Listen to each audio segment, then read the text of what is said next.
9 Boxcar, piloted by Major Charles W. Sweeney. 26.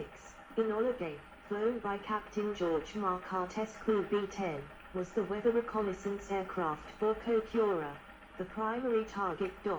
27. Enola Gay reported clear skies over Kokura. 28. But by the time Boxcar arrived, the city was obscured by smoke from fires from the conventional bombing of Hiroshima by 224 B-29s the day before. After 3 unsuccessful passes, Boxcar diverted to its secondary target, Nagasaki, 29, where it dropped its bomb. In contrast to the Hiroshima mission, the Nagasaki mission has been described as tactically botched, although the mission did meet its objectives. The crew encountered a number of problems in execution and had very little fuel by the time they landed at the emergency backup landing site Yontan Airfield on Okinawa. 30. 31. Cruise. Hiroshima mission. Enola Gay's crew on the 6th of August, 1945 consisted of 12 men. 32. 33. The crew was Sad Smiley. 34. Colonel Paul W. Tibbets, Jr. Pilot and aircraft commander. Captain Robert A. Lewis, co-pilot, Enola Gay's regularly assigned aircraft commander. Major Thomas Fur Airby bombardier. Captain Theodore Dutch Van Kirk, navigator. Captain William S. Deep Parsons, USN weaponeer and mission commander. First Lieutenant Jacob Bizzer, radar countermeasures, also the only man to fly on both off-nuclear bombing aircraft. 35. Second Lieutenant Morris R. Jepson, assistant weaponeer. Staff Sergeant Robert Bob Caron, tail gunner. Staff Sergeant Wyatt E. Dusenberry, flight engineer. Sergeant Joe S. Stavoric, radar operator. Sergeant Robert H. Schumard, assistant flight engineer. Private First Class Richard H. Nelson, VHF radio operator. Asterisks denote regular crewmen of the Enola Gay. Map of Japan and the Marianas Islands indicating the routes taken by the raids. One goes straight to Iwo Jima and Hiroshima and back the same way. The other goes to the southern tip of Japan, up to Kokura, down to Nagasaki, and the southwest to Okinawa before heading back to Tinian. The mission runs of the 6th and the 9th of August, with Hiroshima, Nagasaki, and Kokura, the original target for the 9th of August, displayed Bombardier Thomas Fur Airby with the northern bomb sight on Tinian after the dropping of the little boy of mission commander Parsons. It was said, "There is no one more responsible for getting this bomb out of the laboratory and into some form useful for combat operations than Captain Parsons, by his plain genius in ordnance business." 36. Nagasaki mission. For the Nagasaki mission, Enola Gay was flown by Crew B-10, normally assigned to Upper Atom Captain George W. Marquardt, aircraft commander. Second Lieutenant James M. Anderson, co-pilot. Second Lieutenant Russell Gackenbach, navigator. Captain James W. Strudwick, bombardier. Technical Sergeant James R. Corliss, flight engineer. Sergeant Warren L. Cobble, radio operator.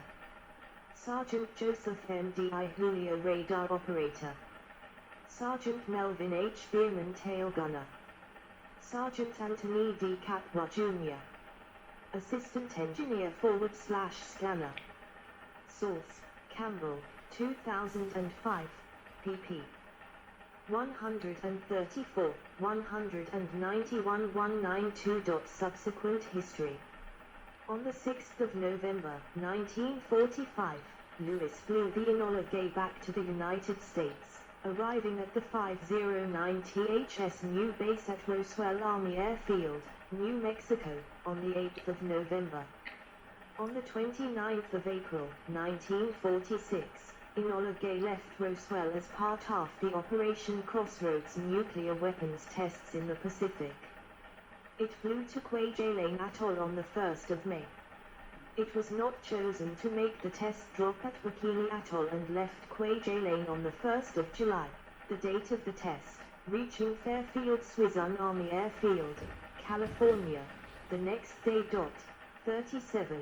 The decision was made to preserve the Enola Gay, and on the 24th of July 1946 the aircraft was flown to Davis-Monthan Air Force Base, Tucson, Arizona in preparation for storage. On the 30th of August, 1946, the title to the aircraft was transferred to the Smithsonian Institution and the Enola Gay was removed from the USAF inventory.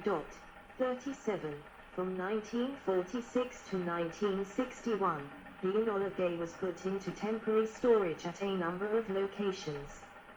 It was at Davis-Monthan from the 1st of September, 1946 until the 3rd of July, 1949, when it was flown to Orchard Place Airfield, Park Ridge, Illinois, by Tibbets for acceptance by the Smithsonian. It was moved to Piot Air Force Base, Texas, on the 12th of January, 1952, and then to Andrews Air Force Base, Maryland, on the 2nd of December 1953. 38. Because the Smithsonian had no storage space for the aircraft. 39. Cockpit section of Enola Gay in the Smithsonian storage facility at Suitland, 1987. It was hoped that the Air Force would guard the plane, but, lacking hangar space, it was left outdoors on a remote part of the airbase exposed to the elements. Souvenir hunters broke in and removed parts. Insects and birds then gained access to the aircraft. Paul E. Garber of the Smithsonian Institution became concerned about the Enola Gay's condition. 39, and on the 10th of August, 1960, Smithsonian staff began dismantling the aircraft.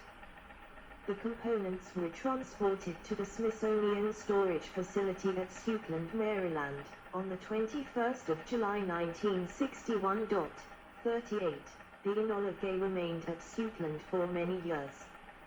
By the early 1980s, two veterans of the 509th, Don Reel and his former navigator in the 509th, Frank B. Stewart, began lobbying for the aircraft to be restored and put on display. They enlisted Tibbets and Senator Barry Goldwater in their campaign.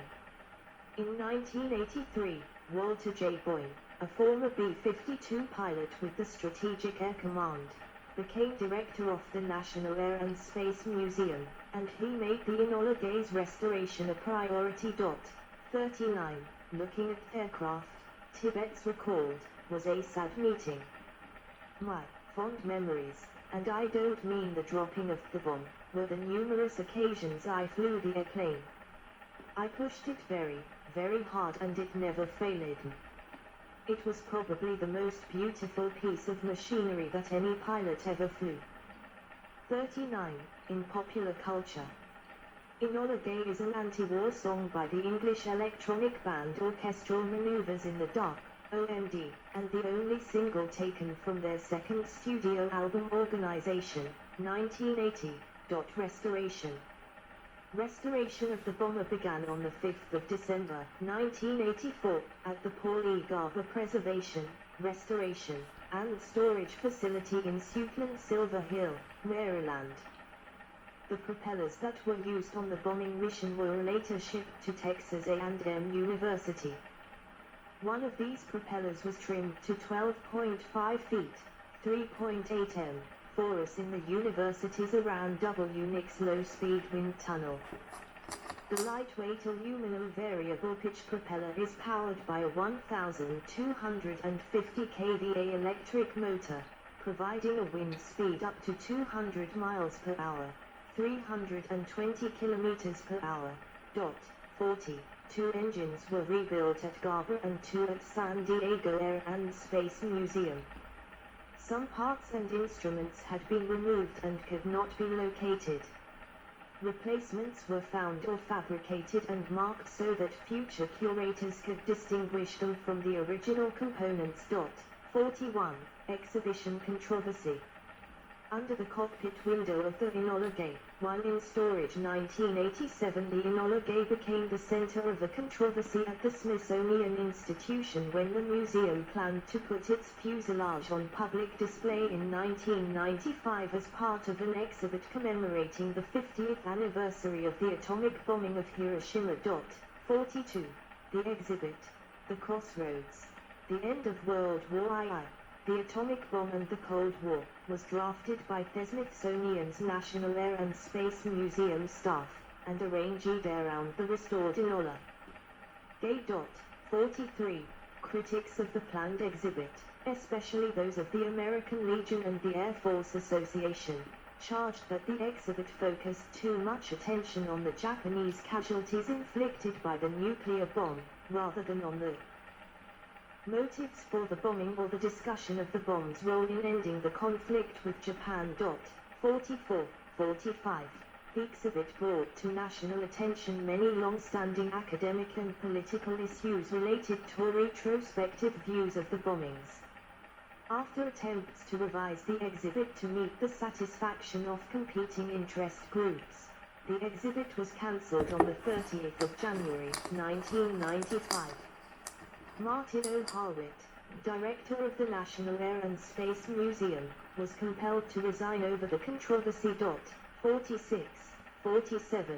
He later reflected that the dispute was not simply about the atomic bomb. Rather, the dispute was sometimes a symbolic issue in a culture war in which many Americans lumped together the seeming decline of American power, the difficulties of the domestic economy, the threats in world trade and especially Japan's successes, the loss of domestic jobs, and even changes in American gender roles and shifts in the American family. To a number of Americans, the very people responsible for the script were the people who were changing America.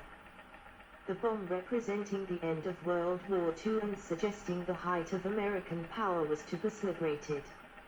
It was, in this judgment, a crucial symbol of America's good war, one fought justly for noble purposes at a time when America was united. Those who in any way questioned the bomb's use were, in this emotional framework, the enemies of America. 48.